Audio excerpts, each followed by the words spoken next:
حضرت ام سلیم رضی اللہ تعالی عنہ ابو طلحہ کی بیوی، اس کا ذکر حدیث میں آتا ہے. ایک بچہ اللہ نے دیا تھا، وہ بہت بیمار تھا. روزانہ ابو طلحہ رات کو آ کے پوچھتے تھے کیفل غلام کیسے ہیں وہ ننا؟ تو وہ بتاتی تھی کہ آج ایسا ایسا. ایک دن اس کا انتقال ہو گیا بچے کا. اتنا بڑا صدمہ ہے ماں کے لیے.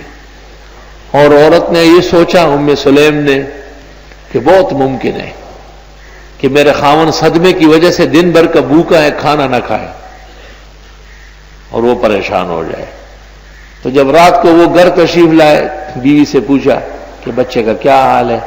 تو اس نے کہا استراح، بالکل آرام آ گیا. زمانین جملہ ہے نا، بالکل آرام ہی آ گیا. تو حضرت ابو طلحہ نے یہ محسوس کیا کہ آج بالکل ہی ٹھیک ہو گیا. اس نے شوق سے کھانا کھایا، تسلی سے، اور بھی بشری ضرورت پوری فرمائی.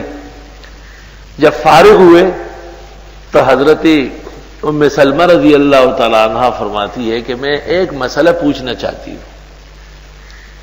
کسی نے کسی کے پاس بہت بیش بہا اور قیمتی امانت رکھی. کچھ مدت بعد وہ اپنی امانت مانگنے لگا. تو اس امین کو امانت دینا چاہیے یا امانت لے جاتے وقت یا دیتے وقت شور شرابہ کرنا چاہیے، رونا دھونا؟ تو حضرت ابو طلحہ نے کہا کہ نہیں، اس کی امانت ہے، جیسے ہی وہ مانگے وہ حوالے کر لے. تو اس کے بعد کہنے لگی کہ وہ بچہ جو اللہ نے ہمیں دیا تھا وہ امانت تھا، اور آج اللہ نے اسے اٹھا لیا ہے. اور بچے سے کپڑا اٹھایا اور دکھایا کہ فوت ہو گیا. حضرت ابو طلحہ رضی اللہ تعالیٰ عنہ بہت زیادہ غمگین ہوئے، لیکن عورت نے ایسا تسلی کا ماحول پیدا کیا کہ اس کے خلاف نہیں کر سکے.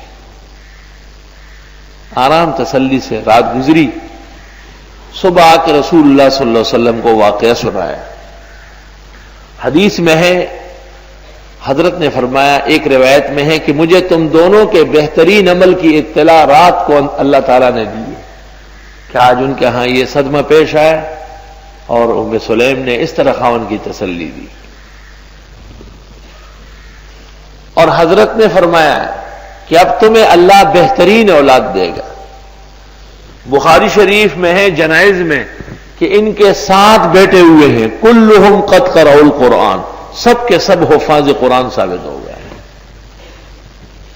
اور اس ام سلیم کو آپ نے دیکھا معراج کی رات کہ حوض کوثر پر بیٹھی ہوئی ہے اور وضو کر رہی ہے، کیونکہ بیٹے کا صدمہ برداشت کر کے جل گئی تھی نا، جلس گئی تھی. تو اس جلتی اور اس جلسنے کو اللہ تعالیٰ حوض کوثر کے پانی سے ٹھنڈا کرا رہا ہے. فرمایا رایت ام سلمہ کانت جالسہ عند حوضی تتوضا، میرے حوض پر ام سلیم پہلے سے بیٹھی اور وضو کر رہی. یا اللہ، خاوندوں کو آرام پہنچانا، ان کو تسلی دینا، ان کی معاونت حیات کرنا، یہ ایک شریف مشرقی عورت اور رسول اکرم صلی اللہ علیہ وسلم کی امتیہ کی شان ہے. اس لیے ترمذی شریف کتاب الطلاق میں ہے کہ جو عورت خاوند کو تنگ کرتی ہے اور ان سے جدائی چاہتی ہے، ہن المنافقات، یہ پرلے درجے کی منافق عورت ہے. عورت میں جب علم ہو تو مرد سے برتر ہے. حضرت بنوری نے معارف سنن میں لکھا ہے. چنانچہ ابو داؤد میں ہے نعم النساء نساء الانصار، بہترین عورتیں انصار کی عورتیں ہیں. یتفقہن فی الدین، دینی مسائل اور فقہ معلوم کرتی رہتی ہے. یا سبحان اللہ، نعم النساء نساء الانصار.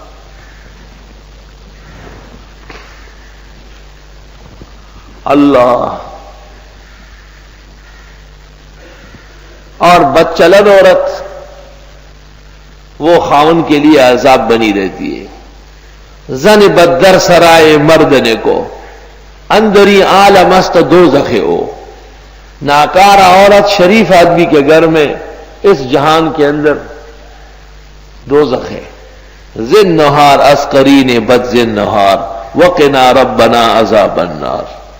خواہ ناکارہ عورتوں سے بچا جیسے آگے چل کر آپ دوزخ کی آگ سے بچانے والے. وہ ادھر ہی خاون کو جلا لیتی. اللہ.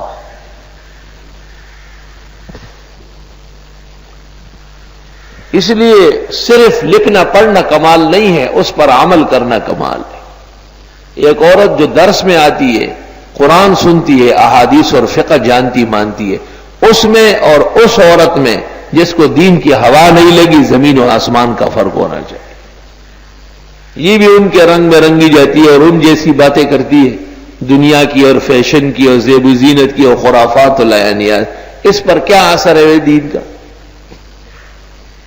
بچھونا بستر بالکل کانٹوں والا ہو تو بھی نہ سن سکو، اور بستر بالکل پانی میں ڈالے تب بھی نہ سو سکو۔ وَالسَّمَاءَ بِنَاءً، اور آسمان کو بنایا چھت، ایک بہترین چھت ہے۔ وَأَنزَلَ مِنَ السَّمَاءِ مَاءً، اور وہی اتارتے ہیں آسمان سے پانی، بارش برسانے والا اللہ ہے۔ فَأَخْرَجَ بِهِ مِنَ الثَّمَرَاتِ رِزْقًا لَكُمْ، بس نکال دیتا ہے اس کے ذریعے پھلوں میں سے روزی تمہارے لیے۔ اللہ تعالیٰ کی ربوبیت پر 5 دلائل قائم ہوئی۔ الذی خلق، الذی جعل، الذی انزل، الذی اخرج۔